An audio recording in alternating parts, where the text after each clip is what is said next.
We're gonna watch Sunny V2 video, The Stupidest Criminals of All Time by Sunny V2.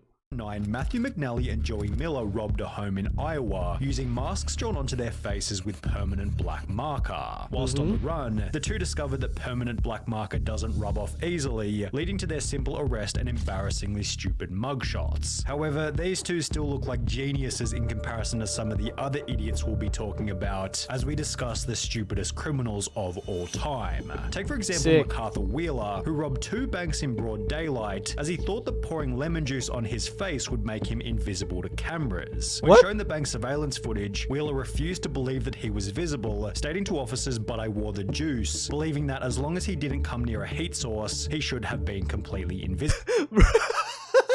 I wore the juice, dude.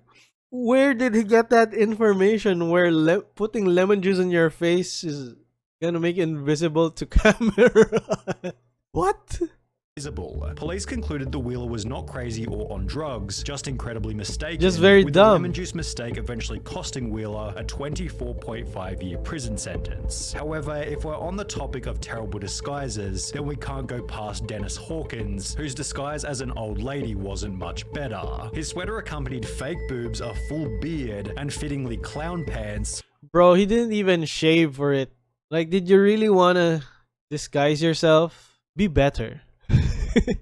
With this insanely recognizable outfit, helping police to catch Hawkins only an hour after the robbery. The police chief for the area stated, "He would get my nomination for dumbest criminal, I think. You still have his black facial hair with a blondish wig. Definitely different." Different is also a good way to describe Patrick McGuire's disguise, who robbed an Illinois convenience store while covering his face with a clear plastic bag.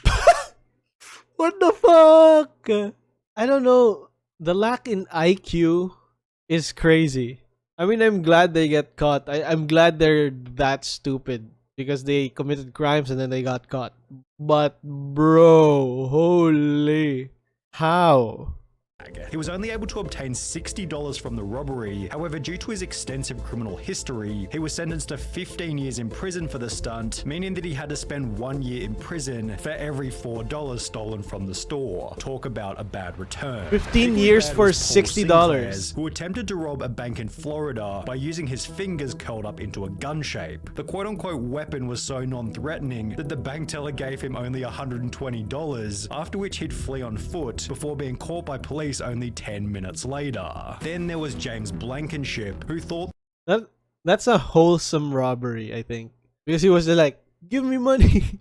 And it's literally just his hand. There was no gun. That was funny.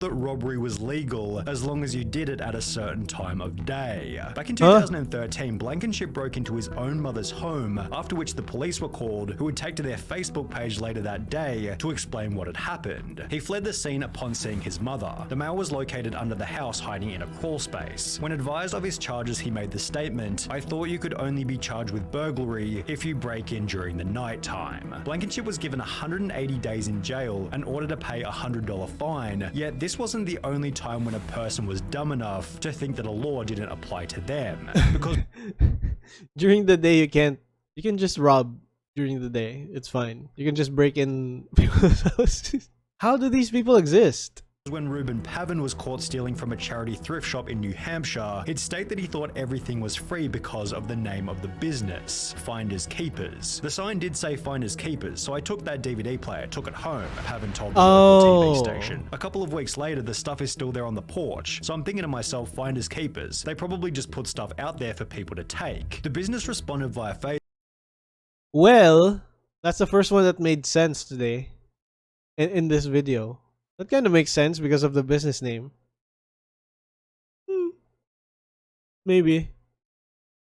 We really thought this whole theft thing was over. Now this man who was caught in video saying it's all a misunderstanding. He thought everything at our store was free. It's not really the best defense he could go up with.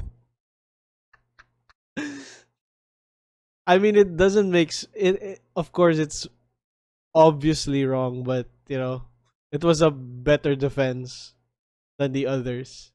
Facebook stating, "This man who was caught on video is saying it is all a misunderstanding. He thought everything at our store was free. Is that really the best defense he could come up with?" After which Pavan reportedly turned in the stolen goods to police, holding that he's not a bad person or a bad dad and is rather just unbelievably stupid. But was he as dumb as Derek Mosley, who in 2013 attempted to rob a store named Discount Gun Sales by using a baseball bat? When Mosley allegedly barged into Discount Gun Sales and smashed a display counter with his baseball bat, the store manager simply pulled out his own personal firearm and pointed it straight at the would-be robber, holding Mosley in the store until he was arrested and charged with first-degree robbery. A similar story then came out of Texas Dude.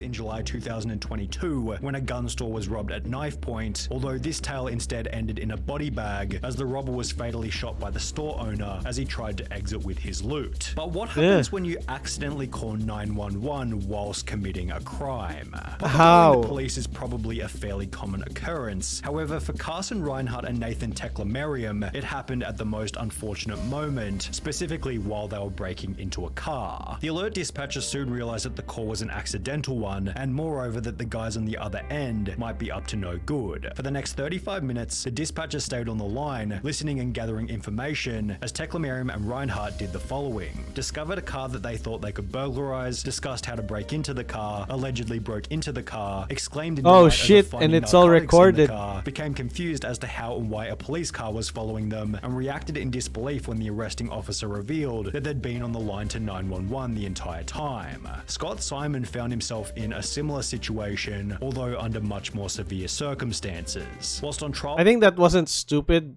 I think that was just unfortunate. Unlucky. for murder in 2015, Scott was successfully sentenced to life in prison, as 2 years prior he'd pocket-dialed the police while admitting to a friend that he was the one who committed the crime. He had no idea he called 911, a sheriff's office spokeswoman told the Miami Herald. He basically told on himself, as did Albert Bailey, although in a much stupider way. Bailey had planned on robbing a bank in Fairfield, Connecticut, although rather than exercising the element of surprise, he'd call the bank prior to the robbery stating, "I want $100,000 in large bills and no die packs. I'll be sending someone into the bank to get the money. Don't call the police, we are monitoring the police scanner." Prior to making this phone call, Bailey had already served 7 years in prison for a previous bank robbery. However, this new plan was equally ineffective, as after arriving at the bank to collect his cash, Bailey was locked inside, arrested, and sentenced to another 9 years in prison. Although, if he wanted to avoid this time behind bars, he could have had a chat with Tito and Amanda Watts, who got arrested in Florida for selling tickets to enter heaven at a price of $100. Tito Watts said in his police statement, "I don't care what the police say. The tickets are solid gold, and it was Jesus who gave them to me behind the KFC and said to sell them so I could get me some money to go to outer space. You should arrest Jesus because he's the one who gave me the golden tickets and said to sell them. I'm willing to wear a wire and set Jesus up." The couple had only earned over $10,000 from the stunt, meaning that they were able to find people even dumber than them, one of which might have been Ruben Zarate. While attempting to rob a muffler shop in 2008, Zarate was told that they were selling tickets to heaven and people were buying it. That is... What? the shop couldn't access the money safe without their manager, who didn't begin his shift until later that afternoon. Instead of bailing on the robbery, Zarate instead gave them his phone number, asking them to give him a ring the next time the manager was in. They did so later that afternoon, although after returning to the store, Zarate received no money and was instead met by police and charged with aggravated robbery. Then there was the man who gave the people he was robbing something even stupider. The unnamed robber walked into a London bank carrying a gun and a bag, which he'd take to the front desk before demanding £700,000 in cash from the bank worker. But after making his demands, the crook handed over his gun to the cashier instead of the bag. Investigating authorities stated, "The guess is that he is very inexperienced and panicked when he approached the cashier, handing over his gun instead of a bag by mistake." But it was Trevor Jones who left an even more damning piece of evidence at his crime scene. After breaking into a house in Atlanta, Jones took a moment to check his Facebook on the owner's computer before leaving without logging out. Less than 3 years What? later, later, a similar story entered news headlines, reading a 26-year-old Minnesota Why would you man log has in been another tracked down by person's police house after that leaving you're his robbing Facebook profile logged at that? in at a house he allegedly robbed, although this story has a much funnier ending. The homeowner decided to message the robber via his Facebook, stating, "You left a few things at my house last night, how can I get them back to you?" which was followed by the robber agreeing to come back to the home so he could collect the stuff he forgot. However, the robber didn't get any of his items back and was instead arrested while still wearing a watch that he'd stolen from the night before. While both of these idiots used social media poorly, How is at this- least they didn't brag about the how is robbery this in a real? YouTube video, as is what happened in the bizarre case of Hannah Sabata. In 2012, at the age of 19, Sabata stole $6,000 from a bank in Nebraska, and while almost anybody else would have simply kept quiet, Hannah instead took to her YouTube Welcome channel home. Jelly Beanie to upload a video titled Chick Bank Robber, in which she'd straight up admit to having just committed a robbery. She'd then discuss her entire methodology for the crime, while showing the money and the amount that had been stolen, before concluding the video by describing the vehicle she had used and that it had its license plates removed. This information eventually resulted in Hannah Sabata's She's so arrest happy. and sentencing of 10 to 20 years prison, done so in a public courtroom filled to maximum capacity with people who had seen the video. Just 2 years prior to this, 21-year-old Frank Singleton was being released from Palm Beach County Jail, having just served time for a trespassing charge. The only issue was he didn't have a car to leave the jail, so he decided to steal one from the visitors' parking lot, yet the car he decided to steal was a manual and he could only drive Oh auto. no, he can't Singleton sat drive in a the car manual. looking like an idiot before being arrested and sentenced to a further 6 years in prison, telling deputies that he tried to take the car because he didn't feel like walking to his home about 6 miles away. And while you may be sat here thinking that these criminals can't get any dumber, it's time to introduce 53-year-old Michael Anthony Fuller. While it's common knowledge that the US Okay. banknote doesn't go any higher than $100, Fuller had the genius idea to create a counterfeit $1 million note before trying to use it at his local Walmart. He loaded his cart with a vacuum cleaner, a microwave, and various other items totaling $472 before handing the $1 million note to the cashier, expecting $999,528. Can you imagine getting a $999,000 for change? That's crazy. It's Franklin too. Yeah, it's the same dude, but it's different. No. You should have put a different president on it. It's so dumb, bro. What the fuck? in change. But I see the vision. I see the vision there.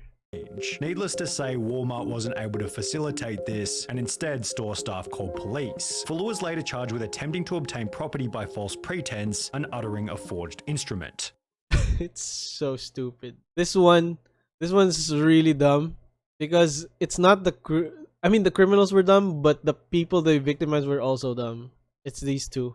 Than 9 years in prison. Although, if he wanted to avoid this These time two. behind bars, he could have had a chat with Tito and Amanda Watts, who got arrested in Florida for selling tickets to enter heaven at a price of $100. Tito Watts said in his police statement, "I don't care what the police say, the tickets are solid gold, and it was Jesus who gave them to me behind the KFC and said to sell them so I could get me some money to go to outer space. You should arrest Jesus because he's the one who gave Just me the arrest golden Jesus, tickets dude. and said to sell them. I'm willing to wear a wire and set Jesus up." The couple had apparently earned over $10,000 from the stunt, meaning that they were able to find people even dumber than them, one of which See? They were selling tickets to heaven for $100 each, and they made $10,000 selling these things, whatever the fuck this is, and they claimed that Jesus gave it to them, and they have right? But the fact that they made $10,000 doing this means so many people were so stupid, were stupid enough to buy these things from them. Like how? How are those people still alive? You know? That's crazy. It's crazy.